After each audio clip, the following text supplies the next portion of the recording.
செய்வதற்கான ஒரு முக்கியமான செயலாகும். தினசரி நாம் உபயோகிக்கும் பொருட்கள், உணவு புழக்கங்கள், பிளாஸ்டிக், காகிதம் போன்றவற்றை தவறாக வெளியே கொட்டினால் சுற்றுப்புறம் மாசடைந்து மண், நீர், காற்று அனைத்தும் பாதிக்கப்படும். அதனை சரியான முறையில் வெளியேற்றவில்லை என்றால் சுகாதார பிரச்சனைகள் ஏற்படும். தீங்கு விளைவிப்பதற்காக செய்ய கூடாதவை என்னவென்று பேச வந்துள்ளேன். முதலில் நாம் நெகிழி பயன்பாட்டை குறைக்க வேண்டும். நெகிழியை நம்மளாம் யூஸ் பண்ணிட்டு கீழே போடுறோம். இந்த கீழே போற நெகிழியால நில மாசுபாடு நிறையாவே ஆகுது. அதனால மண்புழு, அது விவசாய நண்பன் மண்புழு ரொம்பவே நம்மளுக்காக பாதிப்பு. அதனால நம்மளுக்கு சரியா மரங்கள்லாம் வளர மாட்டேங்குது. ஏன்னா இந்த நெகிழியெல்லாம் மண்ணை மாசுபடுறதுனால மண்ணிலே முதலாகும் பாரம்பரியத்திலே உலகோரின் தொன்மையாகும். பிழையிலா பசுமை காத்தான் தீங்கில்லா வாழ்வுவாள் நான் தன்னே நன்னே நானே தான தன்னே நன்னே நானே தமிழன் என்று சொல்வோம், நாம் தலை நிமிர்ந்தே வாழ்வோம். நிலங்கள் 5 வகை உலகறிய எடுத்து சொன்னான். வகை வகை பயிர்களாலே வேளாண்மை செஞ்சு வச்சான். கசித்தோர் புசித்திடவே தான தர்மம் செஞ்சு வச்சான். தன்னே நன்னே நானே தான தன்னே நன்னே நானே தமிழன் என்று சொல்வோம், நாம் தலை நிமிர்ந்தே வாழ்வோம். பிறந்தவளே, புது சரித்திரங்கள் கண்டவளே, சிங்கரிகள் திராவிடத்தில் சீரிலமை கொண்டவளே, மன்றத்தில் நடைபெறும் மாத்தமிழே, தென்றல் உன் நடையழகை ஏழை என் நாவினில் திருப்பி விட வரும் அம்மா. அனைவருக்கும் வணக்கம்.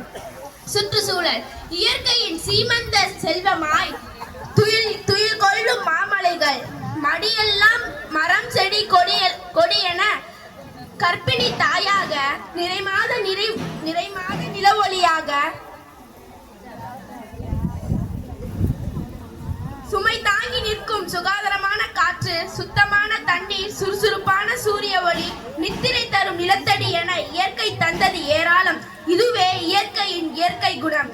சுற்றுச்சூழலை சுகமாய் தந்த இயற்கைக்கு சுமையாய் நாம் இன்று வாழ்கின்றோமோ?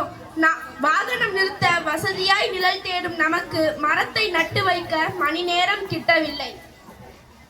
வெப்பம் தாளாது வெயிலை பழிக்கும் நமக்கு நீரை சேகரித்து நிலத்தில் விட மனமில்லை. கட்டிடத்தை உயர்த்தி வைத்து காற்றை அடைத்து வைத்த நமக்கோ இறுக்கமான இடைவெளியை இலகுவாக்க தோன்றவில்லை. கொட்டி கொடுத்த இயற்கையை குடைந்து கொண்டு இருக்கிறோம். வாரி கொடுத்த இயற்கையை வழியனுப்பி வைத்துவிட்டு வருடத்திற்கு ஒரு முறை வசந்தத்தை தேடி அலைகின்றோம். சுற்றுலாவாக இயற்கையை நாடி. அனைவருக்கும் ஆமாண்டி, அந்த குளத்துக்குள்ள நிறைய பிளாஸ்டிக்லாம் இருக்கிறதுனால நீரும் மாசுபடுது, நிலமும் மாசுபடுது. இங்க பாரு எவ்வளவு மாசியா இருக்கு. இதனால இங்க சுத்தி இருக்க எல்லாருக்குமே ரொம்ப மாசுபட. எனக்கு ரொம்ப நான் போயிட்டு வரேன்டி. எல்லாரும் கண்டிப்பா பார்த்துருப்பீங்கன்னு நினைக்கிறேன். அந்த RRR ஞாபகம் வச்சுக்கணும். ஒன்று ரெடியூஸ், இன்னொன்று ரீயூஸ், இன்னொன்று ரீசைக்கிள். ஓகேவா? ரெடியூஸ்னா குறைக்கிறது, மாசுபாடை குறைக்கணும். ரீயூஸ்னா மறுபடியும் அதை மறுபடியும் யூஸ் பண்ணணும். மறுசுழற்சினா பிளாஸ்டிக் போன்ற பொருட்களை மறுசுழற்சி பண்ணி மறுபடியும் உபயோகிக்கலாம். இந்த 3ஐயும் ஞாபகம் வச்சுக்கணும். ஓகேவா? அதே மாதிரி குர்குரே இந்த இதெல்லாம் சாப்பிட்றீங்க இல்லையா, லேஸ் எல்லாம் சாப்பிட்றீங்க இல்லையா, அந்த பாக்கெட் எல்லாம் என்ன பண்ணுறீங்க? சாப்பிட்டா அப்படியே போடுறீங்க. அது சாப்பிட்றதுனால உடலுக்கும் கேடு, உடலில் ஒன்றுமே இல்லாமல் 0 வேஸ்டேஜ் ஆகிடும். அதே மாதிரி நெகிழி, அந்த பேப்பர்லாம் நெகிழியை போடுறதுனால நிலமும் மாசுபடுது. அதனால் எல்லாருக்கும் நெகிழியை பயன்படுத்தாமல் மரங்களை வளர்த்த அடுத்த சந்ததி உங்களை மாதிரி தான் வளரும், உங்களை பார்த்து தான் வளரும். அதனால் நெகிழியை மாசுபடுத்தாமல் நல்லா காற்று, சுத்தமான காற்றாக சுவாசிக்கிறதுக்கு எல்லாரும் வாய்ப்புக்கு நன்றி கூறி விடைபெறுகிறேன். நன்றி, வணக்கம். இதெல்லாம் நம்ம பயன்படுத்தாமல் இருக்கலாம். நம்மளுடைய ஸ்கூல் கேம்பஸில் இனிமேல் நீ என்ன பண்ணக்கூடாது? பாலித்தீன் கவர்களை பயன்படுத்த கூடாது. அடுத்ததான் என்ன பண்ணக்கூடாது? பேப்பரை கிழிச்சு கண்ட இடத்துல குப்பையாக போடவே கூடாது.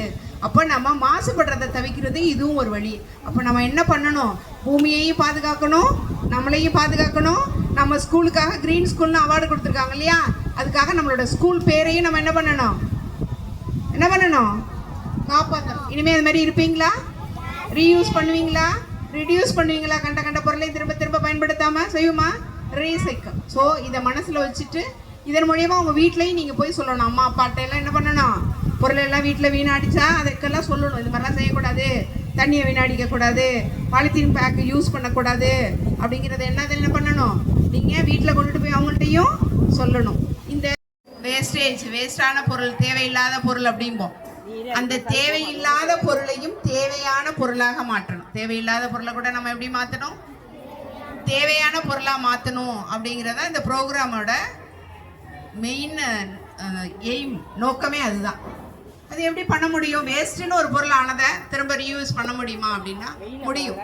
இந்த ஜீரோ வேஸ்டேஜ் அப்படிங்கிறதோட கான்செப்ட் என்ன அப்படின்னு பார்த்தீங்கன்னா ரீசைக்கிள், ரீயூஸ். திரும்ப நாம் அதை என்ன பண்ணணும், ரீயூஸ் பண்ணணும், திரும்பவும் பண்ணணும். ரீசைக்கிள், மறுசுழற்சி முறையில் அதை பயன்படுத்தலாம் அப்படிங்கிறது அதனுடைய முழு நோக்கமே. இப்போ அந்த நோக்கத்தை எப்படியெல்லாம் நிறைவேற்றலாம், என்னென்னலாம் இருக்குது